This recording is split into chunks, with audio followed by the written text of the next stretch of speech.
Good morning, ladies and gentlemen, and welcome to the April Lunch and Learn for the Warren County Historical Society. I am John Zimkus. I am the Historian and Education Director here at the Harmon Museum. Some things of note, on your table you will notice the inkwell.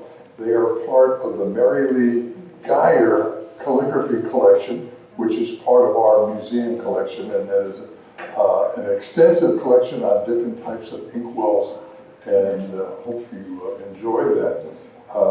If you are a member of the, if you're a member of the Historical Society, the Board of Trustees has a ballot has been sent out to you, and we would like you to vote for the new members of the board. Coming up on Saturday the 20th, this Saturday, between 1 and 2:30 is Harmon Arts Paper Quilling. It's for young people 5 to 14, so we will give activities all involved in that sort of thing without, and so they would enjoy that. On April 27th, there'll be the last day of Chuck Marshall's exhibit at the Semendinger Gallery. If you have not seen that, I suggest you do visit it. Down the hallway here, turn to the left, take the elevator to floor 1, and Chuck Marshall's exhibit will be there. One of the finest landscape artists in Ohio today. Beautiful Ohio, many of the landscape paintings are actually Warren County, others are Hocking Hills or the Great Miami River and that sort of thing. But it only has about another week or so, or 10 days or so to go. Also on the 27th will be Black Bag Bingo taking place in this particular facility, benefiting the Harmon Museum and also the Beetle Cabin. Come May 3rd, we have a new exhibit, Samplers from a Simpler Time. The vast majority of what will be on display will be our collection. But it'll be open. There'll be an open house from 6:30 to 8. You are invited. There'll be hors d'oeuvres and there'll be wine and other drinks. So please come join us, and hopefully you will enjoy Samplers from a Simpler Time. The following day, May 4th, which is a Saturday, Beetle Cabin will be opened for planting for kids from 11 to 1. So if you have some young people who are your grandchildren, your neighbors, or what have you, tell their parents about the planting to take place at the Beetle Cabin over there. Come May 9th, we have music at the museum at 7 o'clock. It'll be Gene Justice and Table 15, and they will be performing right here. On May 10th, the annual meeting of the Warren County Historical Society will take place from 6:30 to 8. And then on May 15th, we have our next Lunch and Learn, which is Fabrics to Die For. Jeannie Doan, our Assistant Director, will be the speaker on that. Thank you, Jeannie. It'll be all about dyeing, and in fact, in some bizarre cases, people actually die trying to get things to dye their garments with. The next Lunch and Learn will be June 19th, and I will have the privilege of being your speaker. It'll be the wit and wisdom of Tom Corwin. Tom Corwin, the most powerful and the most popular person to come out of Warren County in the 19th century. The anniversary of his birth is 230 years this July, and so we'll be talking about him. The nephew of one of our town founders, he has one of the most fantastic resumes you could ever hope for. Prosecuting attorney, member of Congress, governor of the state, U.S. Senator, Secretary of the Treasury, Minister of Mexico, and even one of Lincoln's pallbearers at his first funeral in Washington, D.C. And at one time, a serious candidate for president of the United States. And we'll be talking about this important individual who unfortunately is somewhat forgotten today, but one we are very, very proud of here at the Harmon Museum. And those in the know in Warren County are also proud of them also. July 17th, we have letters from California, 1908, 1914. Suzanne Anderson Taylor, who was our Lunch and Learn speaker last year about the coronation, and the year before talking about her grandmother's letters from Paris. This time we'll be talking about her great-grandfather, how in 1908 he went out to California, and the exciting things and fascinating things he saw, and he wrote about back to letters to his mother back home here in Warren County. How he saw the Rose Bowl around 1910, how he saw cougars, how he met his future wife who came from South Dakota, and various other things about living in the Los Angeles area before it became the gigantic metropolis it is today. Come September 18th, we have a few favorite haunts. Author Randy Overbeck will be our speaker. Then on October 16th, author Tanya Mitchell, Nellie Bly, a daredevil reporter, will be talking about her. And so those are some of the things that we have coming up in our Lunch and Learns in the future. Enjoy your lunch, and in 15, 20 minutes or so, we will begin our presentation. Thank you. Good afternoon, ladies and gentlemen, and welcome once again to the Harmon Museum's Lunch and Learn for April. I'm John Zimkus, the Education Director and Historian here. 182 years ago, this coming Saturday, in about an hour's time, right in front of us, a stagecoach came up from the South, and in it was Charles Dickens. Dickens, considered one of the greatest, if not the greatest, Victorian era author, creating some of the world's greatest fictional characters, was visiting the United States for the very first time.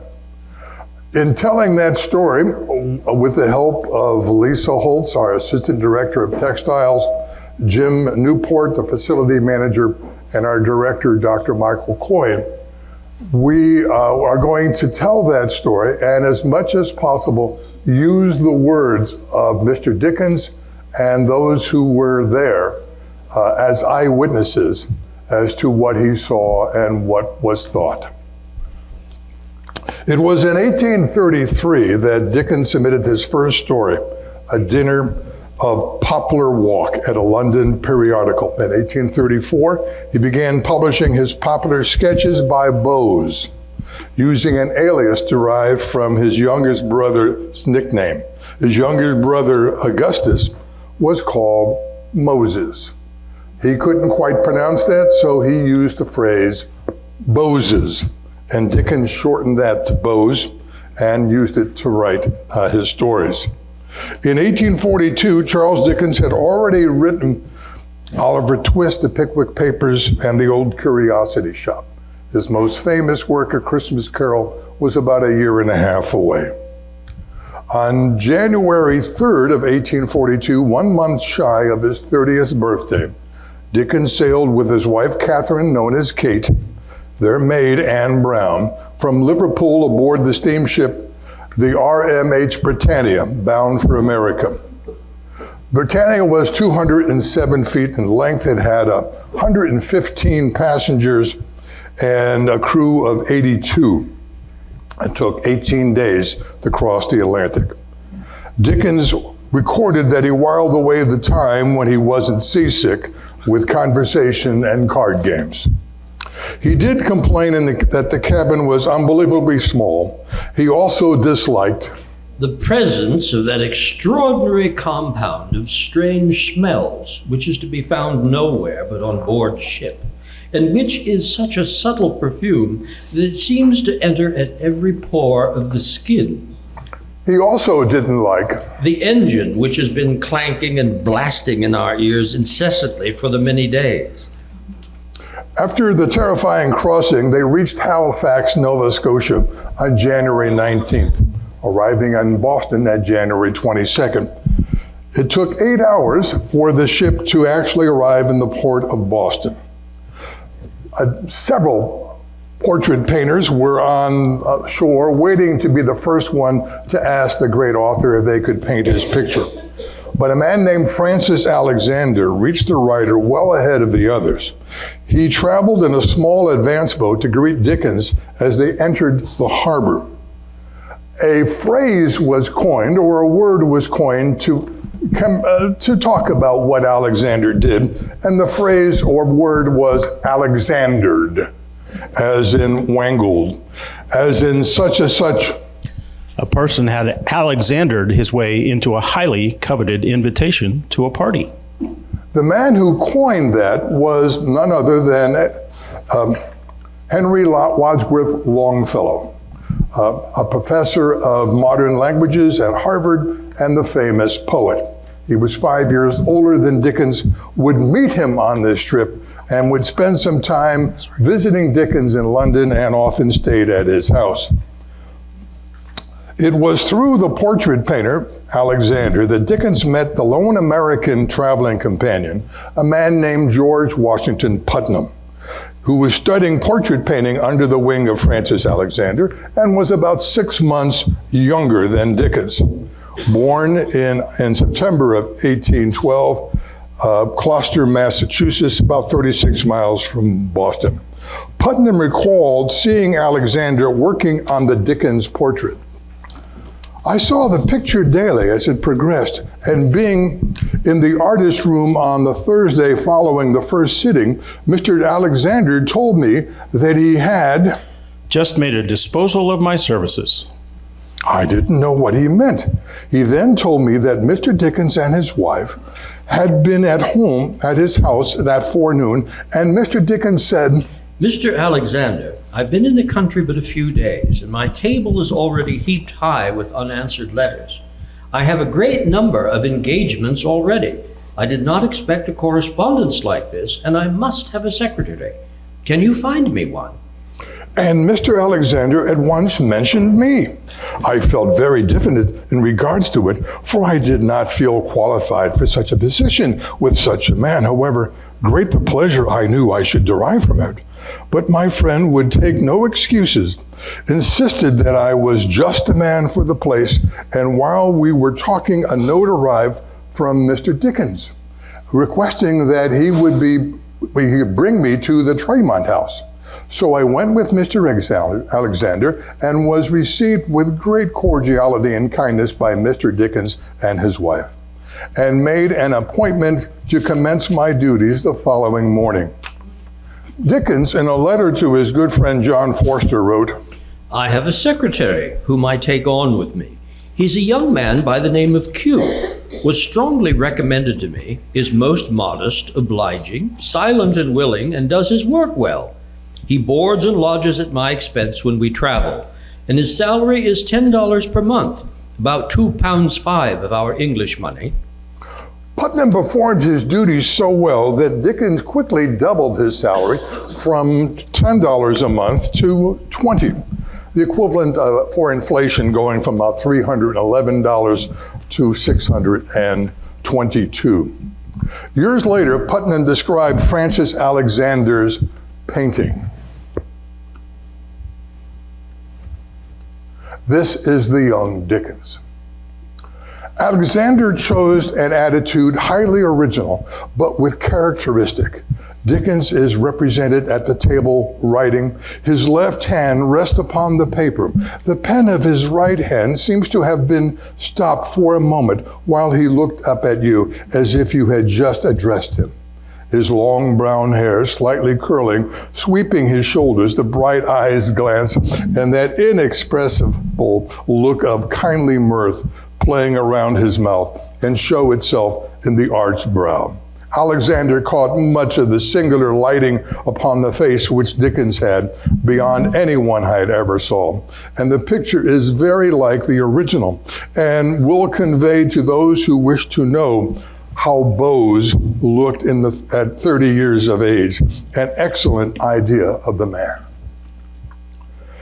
In 1870, a man named R. Shelton Mackenzie wrote a book called The Life of Charles Dickens.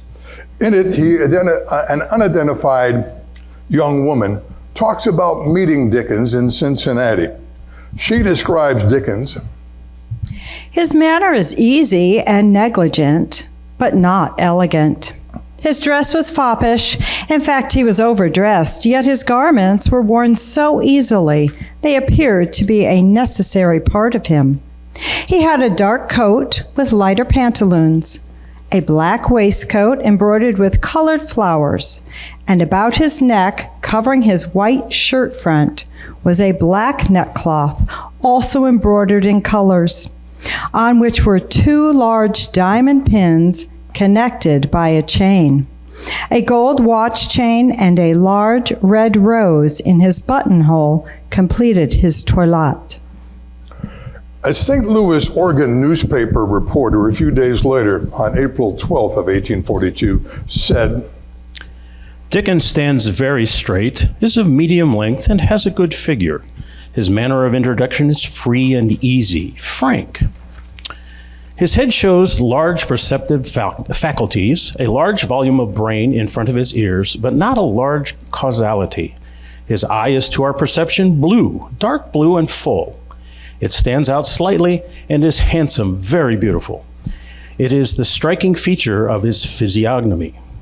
His hair has been described as very fine. We did not find it remarkably so. It is slightly wavy and has a glossy, soft texture. We had thought from his portraits that it was thick, but did not find it so. Small, thin whiskers run along the front of his ears. 1 or more rings ornamented his fingers. No one would suspect from inspection that he is the genius his works prove him to be. Dickens' wife, Catherine Hogarth Dickens, was born in Scotland in 1815. She and Dickens would have 10 children together. She moved to England with her family in 1834. Her father, George Hogarth, was the editor of the Evening Chronicle, where Dickens was bound as a journalist. They married on April 2nd of 1836. She would turn 27 years old while in America on May 15th of 1842. Putnam, in describing her, said, Mrs. Dickens was a lady of moderate height, with a full, well-developed form, a beautiful face, and good figure. I called to mind the high, full forehead, the brown hair gracefully arranged, the look of English healthfulness in the warm glow of color of her cheeks, the blue eyes with a tinge of violet, well-arched brows, a well-shaped nose, and a mouth small and of uncommon beauty. She was decidedly a handsome woman and would have attracted notice as such in any gathering of ladies anywhere. She had a quiet dignity mingled with great sweetness of manner, her calm quietness differing much from the quick, earnest, always cheerful, but keen and nervous temperament of her husband, a temperament belonging to the existence and absolute necessary to the development of the great genius like that of Charles Dickens. That same unidentified woman who described Dickens in 1842 now describes Catherine, but wasn't quite as kind.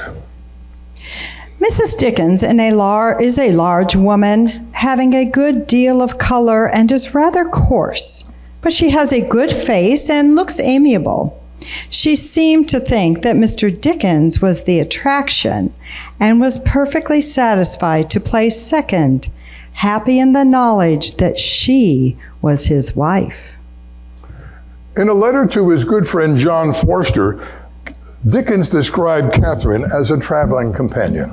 She falls into or out of every coach or boat we enter, scrapes the skin off her legs, brings great sores and swellings on her feet, chips large bone fragments out of her ankle bones, and makes herself blue with bruises. She really has, however, since we got over the first trial of being among circumstances so new and so fatiguing, made a most admirable traveler in every respect. She's never screamed or expressed alarm under circumstances that would have fully justified her in doing so, even in my eyes. has never given way to despondency or fatigue, though we may now have been traveling incessantly through a very rough country for more than a month, and have been at times, as you may readily suppose, most thoroughly tired, has always accommodated herself well and cheerfully to everything, and has pleased me very well, much, and proved herself perfectly game. Unfortunately, with time, Dickens would find Catherine an increasingly incompetent mother and housekeeper, and he seemed to blame her for their 10 children. They separated in 1858 after Catherine accidentally received a bracelet meant for Dickens's mistress. They had little correspondence after the break. Catherine moved into the house of London of her oldest son, Charlie, and Dickens retreated to Kent with Catherine's sister, Georgiana, and all of the children except Charlie remaining with him. On her deathbed in 1879, she gave her collections of letters from Dickens to her daughter, Kate, instructing her, "Give these to the British Museum, that the world may know he loved me once." Dickens said of his wife, Poor Catherine and I are not made for each other, and there's no help for it. It is not only that she makes me uneasy and happy, but that I make her so too, and much more so. God knows she would have been 1,000 times happier if she had married another kind of man. The third traveler from Britain was Anne Brown.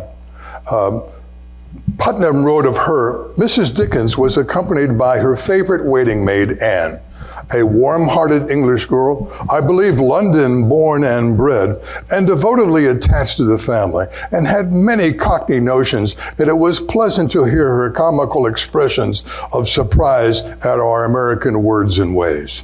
She got a very strong impression of the wilderness of our country, especially the West, which Mr. Dickens intended to visit, and anticipated no small danger from the Indians.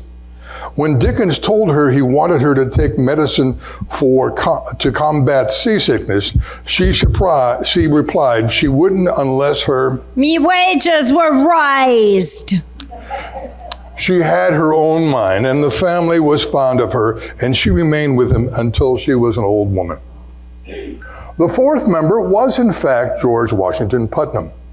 P, or Mr. P, or Q, as Dickens sometimes called him, was somewhat of an eccentric character in Salem, Massachusetts, fond of wearing dramatic black capes and a large floppy hat. He walked about town. In the book American Notes, published upon his return to England, Dickens wrote how Putnam sang and could often be heard grunting bass notes through the keyhole of the next door room of their lodgings. Putnam was also fond of imitating sounds of cows and pigs, and drew a sketch of Dickens as a big-headed, pot-bellied man in a fur coat, which reduced Dickens to tears of laughter. Dickens appeared to have grown quite fond of him and affectionately called him the Prince, because he reminded him of Hamlet. They begin the journey in Boston. The different colors on this map represent the means of transportation. As you can see, the blue is by water, and the vast majority of it is water. What is red is in fact railroad, and what little green there is are stagecoaches.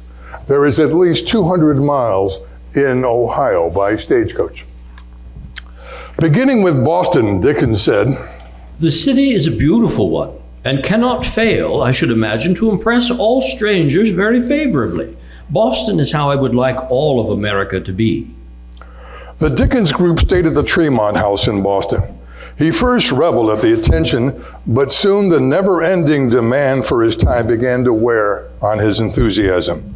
He complained in the letter to John Forster, I can do nothing that I want to do, go nowhere where I want to go, and see nothing that I want to see.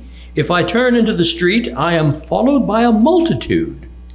Their next major stop was New York City, which Dickens said, The beautiful metropolis of America is by no means as clean a city as Boston, but many of its streets have the same characteristics, except that the houses are not quite so fresh-colored, the signboards are not quite so gaudy, the gilded letters not quite so golden, the bricks not quite so red, the stone not quite so white, the blinds and area railings not quite so green, the knobs and plates upon the street doors not quite so bright and twinkling. One of the things Dickens' agenda was, at his trip to America, was try to put forth the idea of international copyright. Dickens' work was routinely pirated in America, and for the most part, he received not a penny for what he had written. He persuaded 25 American writers, headed by Washington Irving, to sign a petition to take to Congress to press upon them the need for international copyright laws. Irving, some 30 years older than Dickens, was an admirer of Dickens, and Dickens admired him. Much of Dickens' early work was compared to Washington Irving. Their relationship somewhat cooled after Dickens published American Notes, which was somewhat critical of America. Next, they moved on to Philadelphia, which Dickens said, "It is a handsome city, but distractingly regular. After walking about it for an hour or two, I felt that I would have given the world for a crooked street. The collar of my coat appeared to stiffen, and the brim of my hat to expand beneath its Quakerly influence." While in Philadelphia, Dickens met a relatively little unknown Edgar Allan Poe, some 2 years older. He had just published a few of his books. Poe sent Dickens a letter requesting a meeting, along with a 2-volume collection of his short stories. Dickens responded at once, "My dear sir, I shall be very glad to see you whenever you will do me the favor of a call. I think I'm more likely to be in the way between 11:30 and 12 than any other time." They would meet twice in Dickens' room. Poe came to the point. He wanted his books, Tales of the Grotesque and Arabesque, published in England. Would Dickens help through his contact? Dickens promised he would. 9 months later, Dickens wrote to Poe, "I have mentioned it to publishers with whom I have influence, but they have, one and all, declined the venture." When Dickens returned to America for a second visit in 1867, Poe had already passed away. In Baltimore on this new tour, Dickens learned that Poe's mother-in-law, Maria Clem, was ill and living on charity. Dickens visited her, pressed some money into her hand, and later from England contributed $1,000 for her keep, over $8,500 in today's money. Dickens' overall view of Baltimore was, "It's a bustling, busy town, with a great deal of traffic of various kinds, and in particular of water commerce." Dickens and party then traveled south by steamboat to Washington, D.C., which Dickens said, "It is sometimes called the city of magnificent distances, but it might with greater propriety be termed the city of magnificent intentions, for it's only on taking a bird's eye view of it from the top of the Capitol that one can all but comprehend the vast designs of its projector and inspiring Frenchman. Spacious avenues that begin in nothing and lead nowhere, streets mile long that only want houses, roads, and inhabitants, public buildings that need but a public to be complete, and ornaments of great thoroughfares which only lack great thoroughfares to ornament, are its leading features." The aspiring Frenchman was Pierre Charles Lafont, an engineer, architect, and city planner who designed the spatially planned for Washington, D.C. The Dickens stayed at the Willard House. Putnam wrote in 1870 that many a dignitary came to visit Dickens. After one member of the U.S. Senate visited them in Dickens' room at the Willard House, Putnam recalled, "I said to Mr. Dickens, that, sir, was one of the most remarkable men of our country." "Good God, Mr. P., they are all so. I've scarcely met a man since my arrival who wasn't one of the most remarkable men in the country." Many of the remarkable men Dickens did meet were in fact remarkable, and some of them actually visited here in Lebanon. Henry Clay came here frequently. He was a member of the U.S. Senate, Speaker of the House, and Secretary of State for John Quincy Adams. Of him, Dickens said, "One of the most agreeable and fascinating men I ever saw. He's tall and slim, with long, limp gray hair, a good head, refined features, a bright eye, a good voice, and a manner more frank and captivating than I ever saw in any man. At all advanced in life, I was perfectly charmed with him." Daniel Webster came to Lebanon in 1832. He too served in the Senate and the House of Representatives, and he too was Secretary of State for Presidents William Henry Harrison, John Tyler, and Millard Fillmore. Of him, Dickens said, Feigning abstraction in the dreadful pressure of affairs of state, rubbing his forehead as one who was aweary of the world. John Quincy Adams, the 6th President of the United States and oldest son of the 2nd President of the United States, from 1831 until his death, served in the U.S. House of Representatives. He visited Lebanon about a year and a half after Dickens did. And Dickens said of him, "Adams is a fine old fellow, 76 years old, but with most surprising vigor, memory, readiness, and pluck." In Washington, the group did visit President John Tyler. Tyler was having a hard time. Many people thought he should not be president because he was the first to assume the office after the death of his predecessor, William Henry Harrison. One of his many nicknames was his accidency. In the book American Notes, Dickens said of Tyler, "He looked somewhat worn and anxious, and well he might, being at war with everybody, but with the expression of his face was mild and pleasant, and his manner was remarkably unaffected, gentlemanly, and agreeable. I thought that in a whole his carriage and demeanor, he became his station singularly well." Mr. and Mrs. Dickens were at the White House gathering on March 15, 1842. President Tyler's daughter-in-law, Priscilla Cooper Tyler, described Dickens, the guest of honor. He is not at all romantic looking, is rather thick-set, and wears entirely too much jewelry. Very English in his appearance, and not the best English. He was accompanied by his wife, quite a sweet-looking plump woman, tastelessly dressed and more English-looking than Bose himself. Poor fellow, he seemed horribly bored by the crowd pressing around. While in Washington, Dickens visited the House of Representatives.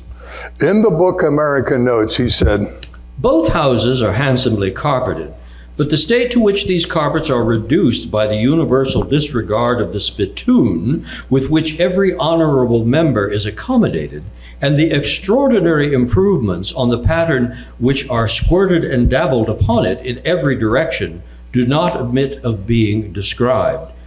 I will merely observe that I strongly recommend all strangers not to look at the floor, and if they happen to drop anything, though it be their purse, not to pick it up without an ungloved hand on any account."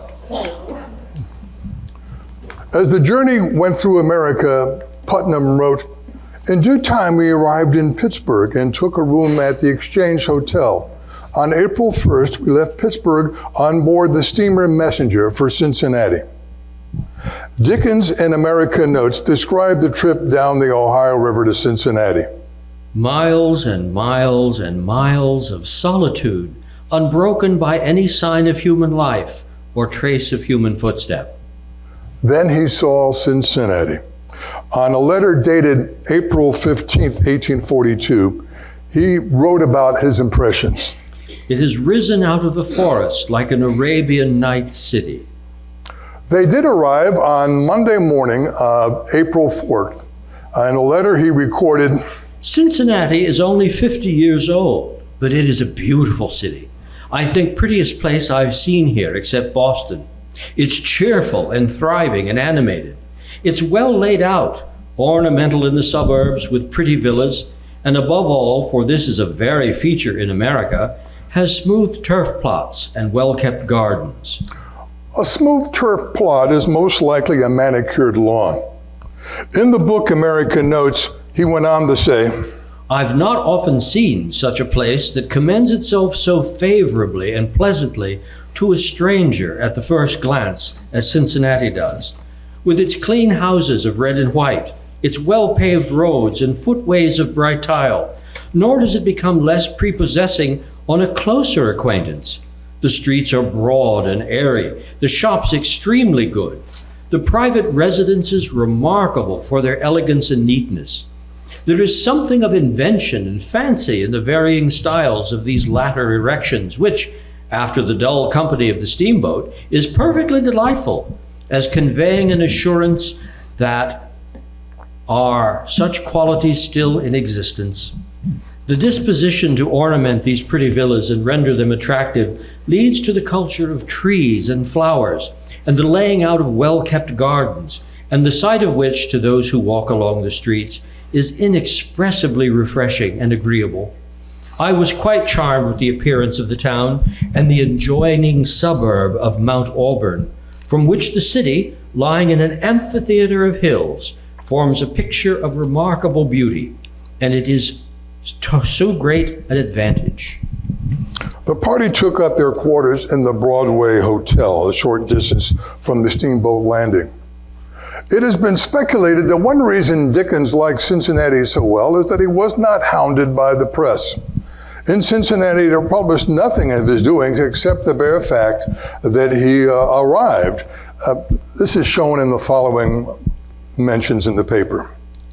Mr. Dickens and his lady have, we are informed, arrived in the city. The Daily Chronicle, April 4th, 1842. Charles Dickens. This gentleman reached our city yesterday and took lodgings at the Broadway Hotel. Cincinnati Gazette, April 5th, 1842. In American Notes, Dickens wrote, The society with which I mingled was intelligent, courteous, and agreeable. The inhabitants of Cincinnati are proud of their city as one of the most interesting in America, and with good reason, for beautiful and thriving as it is now, and containing as it does a population of 50,000 souls. As in every other place I visited, the judges here were gentlemen of high character and attainments.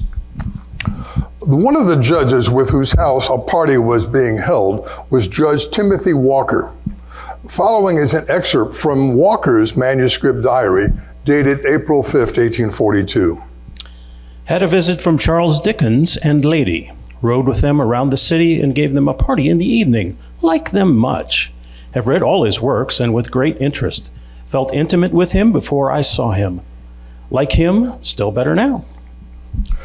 That feeling was mutual, as shown by an extract from a Dickens letter to his friend C.C. Felton, dated May 21, 1842. I saw a good deal of Walker in Cincinnati. I like him very much. We took to him mightily at first because he resembled you in face and figure, I think.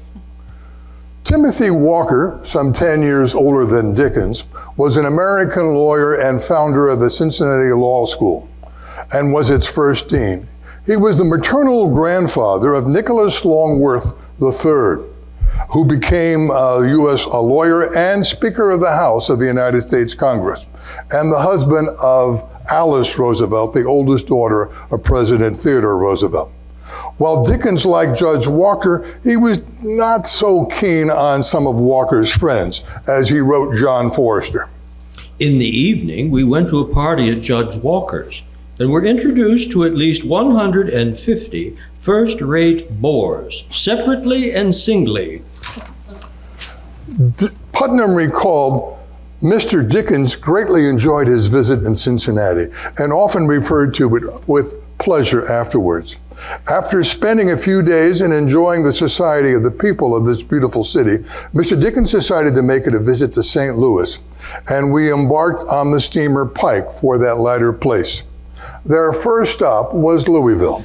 There was nothing very interesting in the scenery of this day's journey, which brought us at midnight to Louisville.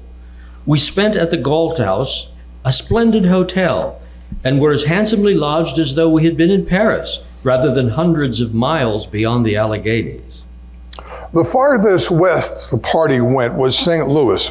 On the positive side, in one of his letters to John Forster, Dickens said this about the Mississippi River town. The inns in these outlandish corners of the world would astonish you with their goodness. The planter's house is as large as the Middlesex Hospital and built very much on our hospital plan, with long wards abundantly ventilated and plain whitewashed walls. On the negative side, Dickens, now somewhat disillusioned, tired, and cross, said this. But what word shall describe the Mississippi, great father of rivers, who, praise be to heaven, has no young children like him, an enormous ditch, sometimes 2 or 3 miles wide, running liquid mud 6 miles an hour. Putnam reported on the next leg of the journey. Taking our passage down the river on the Messenger, we arrived again in due time to Cincinnati. After resting for a day, we took the stagecoach to Columbus. The following is one of the few notices that can be found from the Cincinnati newspaper about Dickens' return to that city. Charles Dickens, Esquire, and lady arrived yesterday by the mailboat, Ben Franklin, and took rooms at the Broadway Hotel. He leaves this morning via Columbus and the lakes for the Falls of Niagara on his route to New York. It was on Wednesday, April 20th, 1842, that Dickens and his party prepared to journey to Columbus by way of Lebanon, Ohio. Putnam wrote, "The coach was crowded with passengers, and as usual, Mr. Dickens secured his favorite seat in the box next to the driver. Dickens was sitting shotgun." It is believed that Dickens' party traveled on what is now US 42 Reading Road. In American Notes, he stated, We started 8 o'clock in the morning in a great mail coach whose huge cheeks were so ruddy and plethoric that it appears to be troubled with a tendency of blood to the head. Dropsical it certainly is, for it will hold a dozen passengers inside. But wonderful to add, it's very clean and bright, being nearly new, and rattles through the streets of Cincinnati gaily. Our way lies through a beautiful country, richly cultivated and luxuriant in its promise of an abundant harvest. Sometimes we pass a field where the strong bristling stalks of Indian corn look like a crop of walking sticks, and sometimes an enclosure where the green wheat is springing up among a labyrinth of stumps. The primitive worm fence is universal, and an ugly thing it is, but the farms are neatly kept, and save for these differences, one might be traveling just now in Kent. the Cincinnati Sunday Commercial Gazette on May 15, 1891, a little over 49 years later, stated, "A splendid road it was and is, through the fairest of lands, along by fertile farms and neat homes, through clean villages, and over highlands from whose uplifts long stretches of splendid valley lands lie laughing in the sun. The stage went beyond Avondale to 4 Mile House to water the horses, travel another 12 miles to Sharon.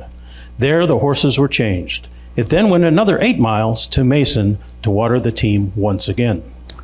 the town of Sharon would not be called Sharonville until 1876. Dickens in American Notes described the trip. The frequent change of coachman works no change or variety in the coachman's character. He's always dirty, sullen, and taciturn. He never speaks to you as you sit beside him in the box, and if you speak to him, he answers, if at all, in monosyllables. He points out nothing on the road, and seldom looks at anything, being, to all appearances, thoroughly wary of it, and of existence generally. As to doing the honors of his coach, his business, as I have said, is with the horses. The coach follows because it is attached to them, and goes on wheels, not because you are in it. Sometimes, toward the end of a long stage, he suddenly breaks out into a discordant fragment of an election song. But his face never sings along with him. It's only his voice, and not often that. He always chews and always spits, and never encumbers himself with a pocket handkerchief. The consequences to the box passenger, especially when the wind blows toward him, are not agreeable. If he's capable of smartness of any kind, moral or physical, he has a faculty of concealing it, which is truly marvelous. Dissatisfied as he may have been with the driver, Dickens loved the road, a macadam road. Pioneered by Scottish engineer John Loudon McAdam around 1820, it was crushed stones placed in a shallow convex layer and compact thoroughly, considered the state of the art at the time. In American Notes, Dickens said, "There is a macadamized road, rare blessing, the whole way, and the rate of traveling upon it is 6 miles an hour." which meant, by the way, it took some 5 hours to get from Cincinnati to Lebanon, Ohio. Dickens wrote the following concerning a conversation that occurred in front of what is now the Golden Lamp. Whenever the coach stops and you can hear the voices of the inside passengers, or whenever any bystander addresses them or any one among them, or they address each other, you will hear one phrase repeated over and over and over again to the most extraordinary extent, it being neither more or less than, "Yes, sir," but it is adapted to every variety of circumstance and fills up every pause in the conversation. Thus, the time is 1 o'clock at noon. The scene, a place we are going to stay and dine on this journey. The coach drives up to the door of an inn. The day is warm. There are several idlers lingering about the tavern and waiting for the public dinner. Among them is a stout gentleman in a brown hat, swinging himself to and fro in a rocking chair on the pavement. As the coach stops, a gentleman in a straw hat looks out the window. Straw hat to the stout gentleman in the rocking chair. I reckon that's Judge Jefferson, ain't it? Brown hat, still swinging, speaking very slowly and without any emotion whatever. Yes, sir. Straw hat. Warm weather, Judge. Brown hat. Yes, sir. Straw hat. There was a snap of cold last week. Brown hat. Yes, sir. Straw hat. Yes, sir. A pause. They look at each other very seriously. Straw hat. I calculate you'll have got through that cause of the corporation, Judge, by this time now. Brown hat. Yes, sir. Straw hat. How did the verdict go, sir? Brown hat. For the defendant, sir. Straw hat, interrogatively. Yes, sir. Brown hat, affirmatively. Yes, sir. Both musingly as each gazes down the street. Yes, sir. Another pause. They look at each other again, still more seriously than before. Brown hat. This coach is rather behind the time today, I guess. Straw hat, doubtingly. Yes, sir. Brown hat, looking at his watch. Yes, sir. Nigh about 2 hours. Straw hat, raising his eyebrows in very great surprise. Yes, sir. Brown hat, decisively as he puts up his watch. Yes, sir. All the other inside passengers?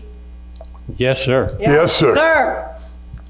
According to the Cincinnati Commercial Gazette, Brown hat, who Dickens referred to as Judge Jefferson, who was sitting in the rocking chair, was George Kessling, born in 1797. The newspaper said of him, He had a reputation of being Lebanon's Beau Brummel. The judge lived for many years after this incident recorded in the American Notes to enjoy his notoriety. With all his honors and distinctions, he never had an honor equal to that of figuring as a character in one of the works of the great Dickens. in American Notes, Dickens wrote about dining at what would be someday the Golden Lamp. We dined soon afterwards with the boarders in the house, and have nothing to drink but tea and coffee, as they're both very bad and the water is worse. I asked for brandy, but it's a temperance hotel, and spirits are not to be had for love or money. This preposterous forcing of unpleasant drinks down the reluctant throats of travelers is not at all uncommon in America, but I never discovered that the scruples of such wincing landlords induced them to preserve any unusually nice balance between the quality of their fare and their scale of charges. On the contrary, I rather suspected them of diminishing the one and exalting the other by way of recompense for the loss of their profit on the sale of spirituous liquors. After all, perhaps, the plainest course for persons of such tender consciences would be a total abstinence from tavern keeping. The wincing landlord was Calvin Bradley, born in 1802. The establishment was called not the Golden Lamb, but rather the Bradley House. He bought the two-story brick Golden Lamb building on March 26, 1841, from Isaac Stubbs, a little more than a year before Dickens arrived, and later sold it back to Isaac Stubbs a little less than a year later on April 5th of 1843. The Lebanon newspaper reported a few years later that Calvin Bradley was now operating the Boston House on the corner of 6th and Elm Street in Cincinnati, where he will be happy to serve his old friends and all who may favor him with a call.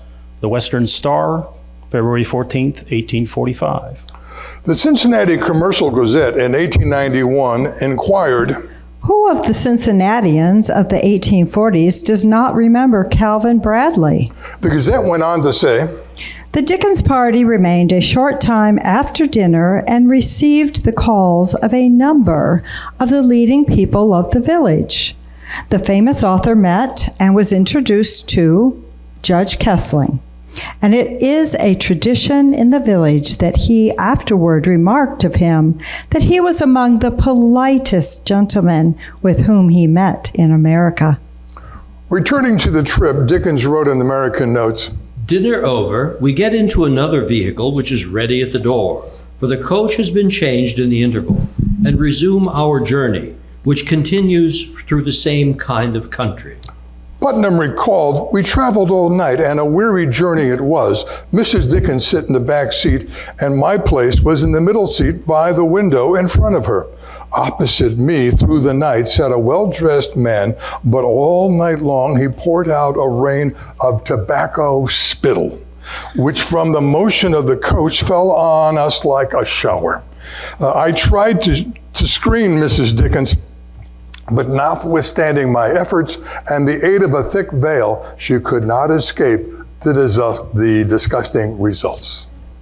In American Notes, Dickens said, We reached Columbus shortly before 7 o'clock and stayed there to refresh that day and night, having excellent apartments in a very large unfinished hotel called the Neal House, which were richly fitted with the polished wood of the black walnut and opened on a handsome portico and stone veranda, like rooms in some Italian mansion. The town is clean and pretty, and of course is going to be much larger. It's the seat of the state legislature of Ohio, and lays claim in consequence to some consideration and importance. Putnam said, arriving in Columbus, a few hours were given to rest and sleep. Afterwards, Mr. Dickens received for an hour or two the ladies and gentlemen who called upon him. William Neal had started the Neal House in 1842. When Charles Dickens stayed there, it was, as mentioned, not quite finished. The 5-story, 334-room building was destroyed by fire on November 6, 1860, the night Abraham Lincoln was elected president. Meanwhile, back in Lebanon, Ohio, on Friday, April 22nd, 1842, the issue of the Western Star had the following article. Mr. Dickens and lady passed to this place on Wednesday on the way to Columbus and thence to the lakes.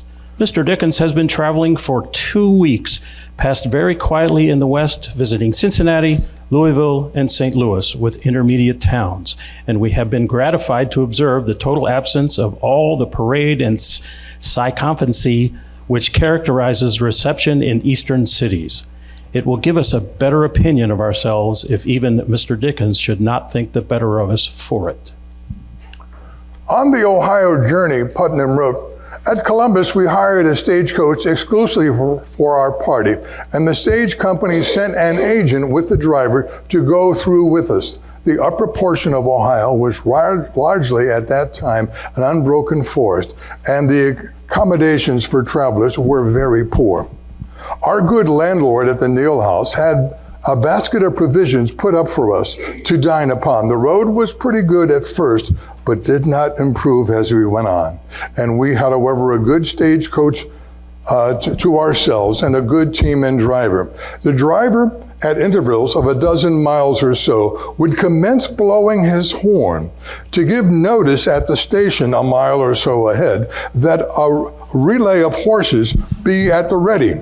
It was evident unusual for the extra or an unscheduled coach to go through on that road, and while we changed horses, all the people in the log cabin and the neighborhood would assemble to look at us as they were generally found out to be questioning their driver that it was Bose who had traveled with an extra toward the lake.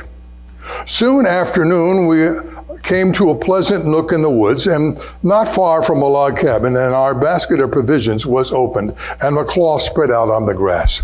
I obtained a pitcher of cold water from a cabin nearby, and dinner was ready. The driver and his friend, who were now waiting with the coach a little distance away, had dined at the log cabin, which passed a half hour before. But before we dined, Mr. Dickens heaped up a large quantity of oranges, apples, nuts, and raisins, which he had brought for dessert, and a quantity of wine added, and requested me to take them to the driver and his companion, which I did. It was a little incident, but it was characteristic of that man throughout life to remember others.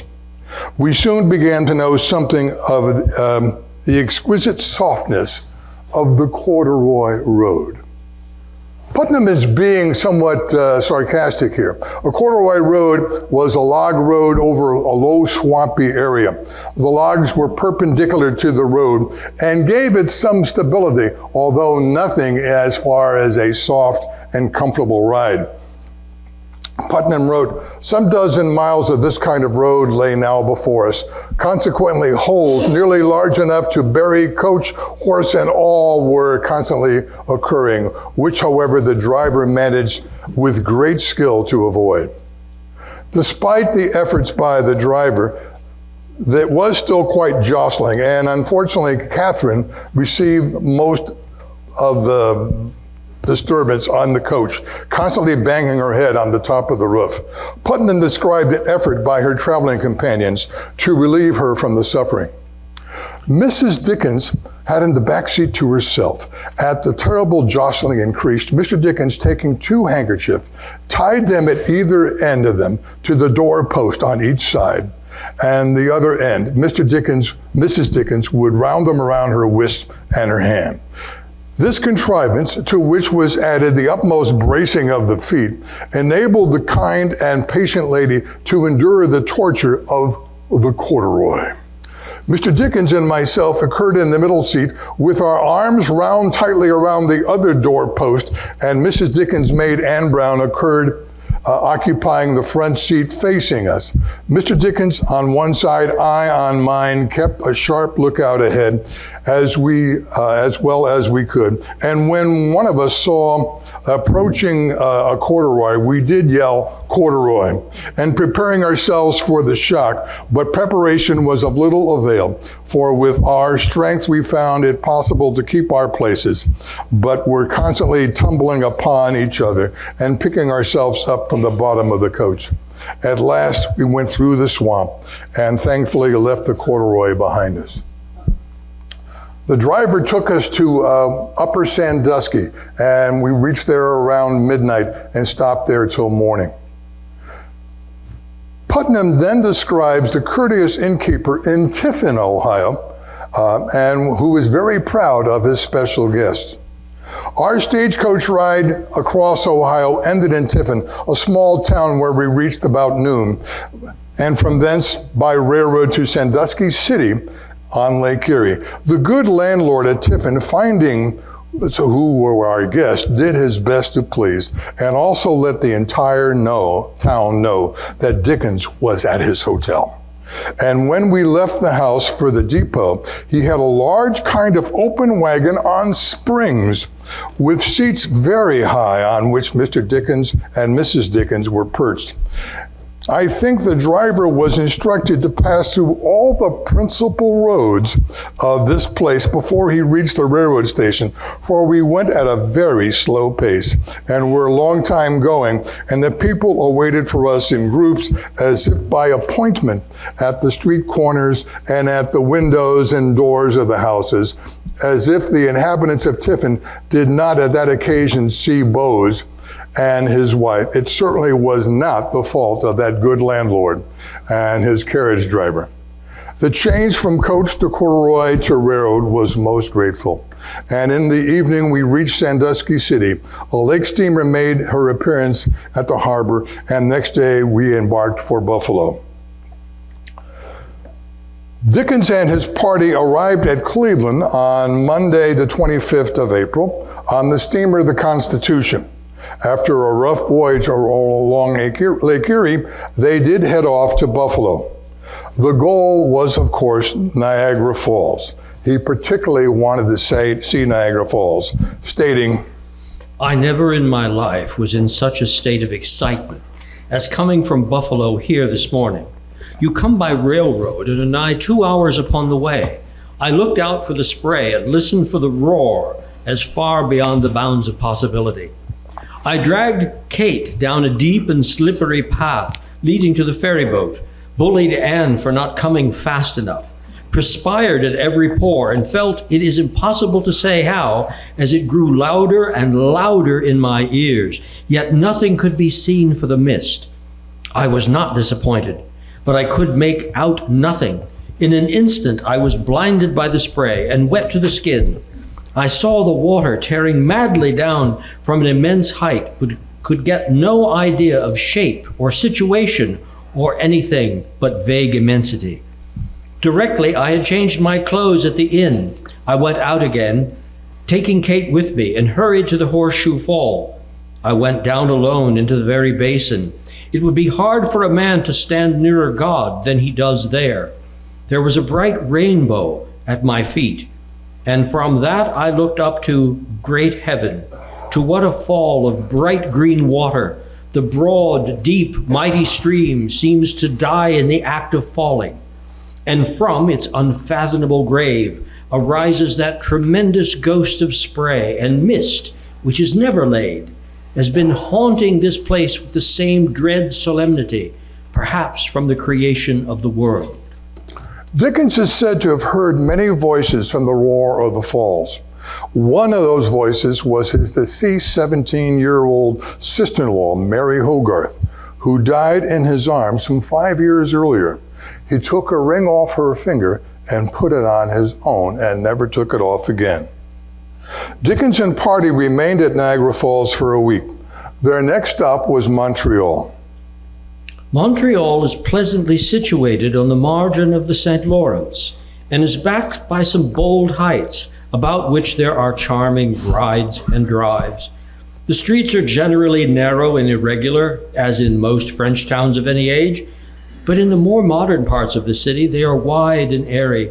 All the rides in the vicinity were made doubly interesting by the bursting out of spring, which is here so rapid that it is but a day's leap from barren winter to the blooming youth of summer. It was in Montreal that Dickens and Catherine were involved in some amateur theatrics. Of course, Dickens took over the production.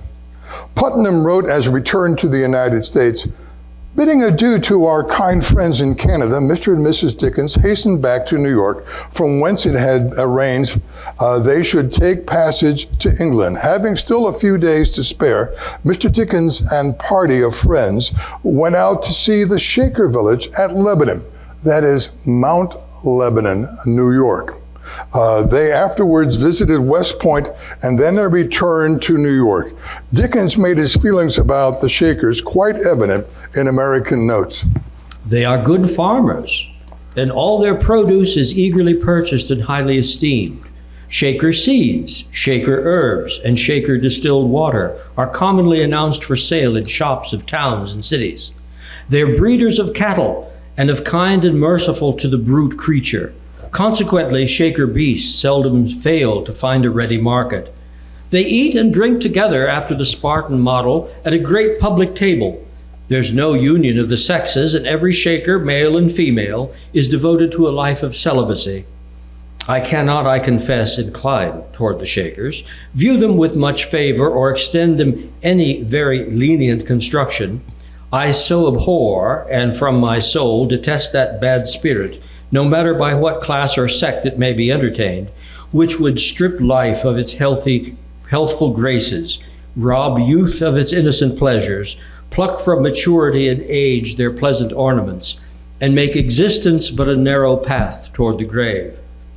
I found myself leaving the Shaker village with a hearty dislike of the old Shakers and a hearty pity for the young ones, tempered by the strong probability of their running away as they grow older and wiser, which they not uncommonly do. On June 7th, 1842, Dickens, Catherine, and Anne Brown sailed from New York to Liverpool. He booked passage on the Packard ship, the George Washington. After his unpleasant experience on the Britannia, he wanted to return to a sailing vessel. In a letter written 4 months later to Putnam, Dickens wrote, 18th October, 1842.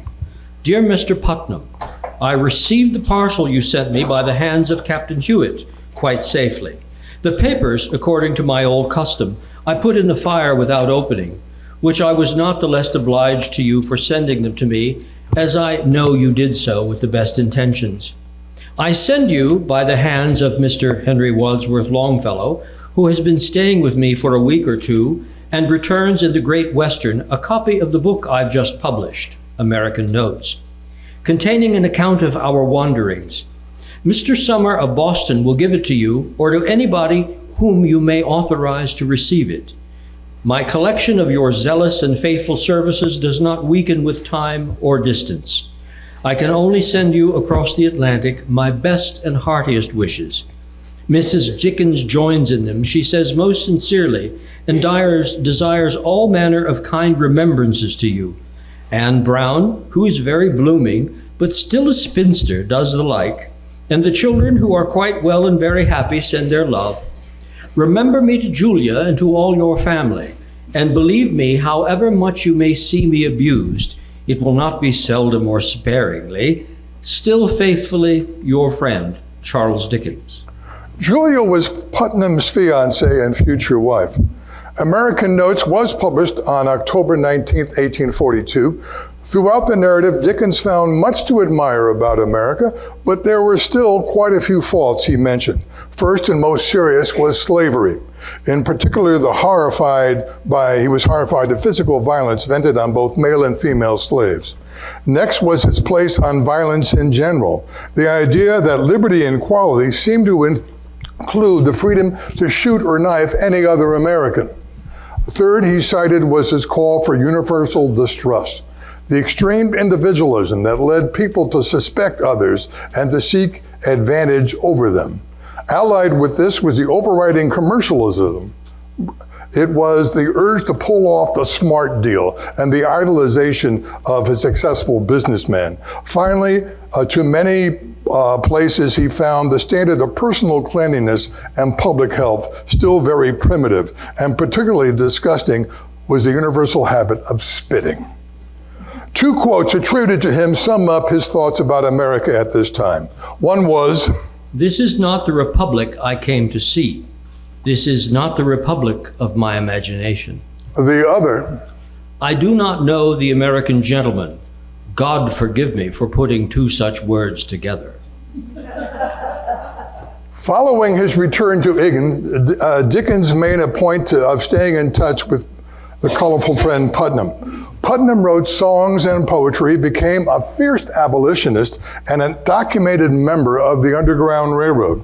He married his Julia in 1844, and they had a daughter also named Julia. The U.S. Census has him listed as a painter at sometimes and a store clerk for others. In 1885, on February 24th, he received a patent for a canvas chute fire escape. Dickens came back to America in 1867, on November 19th. His health now somewhat rapidly declining, he suffered greatly during that trip. His original plan was to go as far west as Chicago and even St. Louis. He stayed for only 5 months and gave 76 performances, priced at tickets were the unheard of $3 per ticket. And some were scalped as high as $50. The $50 ticket would be about $900 in today's money. Dickens' second and final American tour was a financial windfall. He earned about $230,000, the equivalent of $4 million in today's money. He escaped to London before the federal revenue officials could levy a tax on him, so his fortune was intact. In 1867, on that first journey, at age 55, he was reunited with his friend George Washington Putnam. Putnam brought his wife and daughter to Boston. They were met by Dickens, and Dickens recalled, "Gray and with several front teeth out, but I would have known him anywhere. It was quite affecting. His delight in meeting his old master again, and when I told him that I had grandchildren, we laughed and cried together." Dickens gave Putnam tickets for his family to attend one of his readings in Boston, and that was the last time Putnam saw him. Dickens died on June 9, 1870, at the age of 58, of a paralytic stroke. In his will, Dickens left the instructions, "Buried in an inexpensive, unostentatious, and strictly private manner, that no public announcement be made of the time or place of my burial, that at the utmost not more than 3 plain mourning coaches be employed, and that those who attend my funeral wear no scarf, cloak, black bow, long hatband, or other such revolting absurdity." The Dean of Westminster Abbey, Arthur Penrhyn Stanley, asked John Forster, Dickens' good friend and biographer, and some members of the Dickens family to have been buried instead at the Abbey's Poets' Corner, where many a poet, playwright, and writer is buried and commemorated, beginning with Geoffrey Chaucer back in 1400. It is said that the family felt it was their grateful duty to accept that offer. The official story was that it was Will of the people. to have Dickens buried at Poets' Corner. Putnam lived another 26 years, dying on January in 1896 at the age of 83. His obituary, although small, did appear in several newspapers around the country. Dickens' private secretary, Lynn, Massachusetts, January 21. George W. Putnam, aged 83, died at his home in East Saugus yesterday. He was prominent in the anti-slavery movement and served as private secretary for Charles Dickens when the novelist visited this country. The deceased was the inventor of the canvas chute fire escape in use on many school buildings. 4 months after Dickens' death, an article by Putnam appeared in the Atlantic Monthly magazine for October 1870, entitled 4 Months with Charles Dickens. Putnam recalled his visits 28 years earlier and one of the world's greatest authors. He wrote, "Many kind letters of remembrances came to me from Mr. Dickens during the long intervals which was passed since his memorable visit in 1842.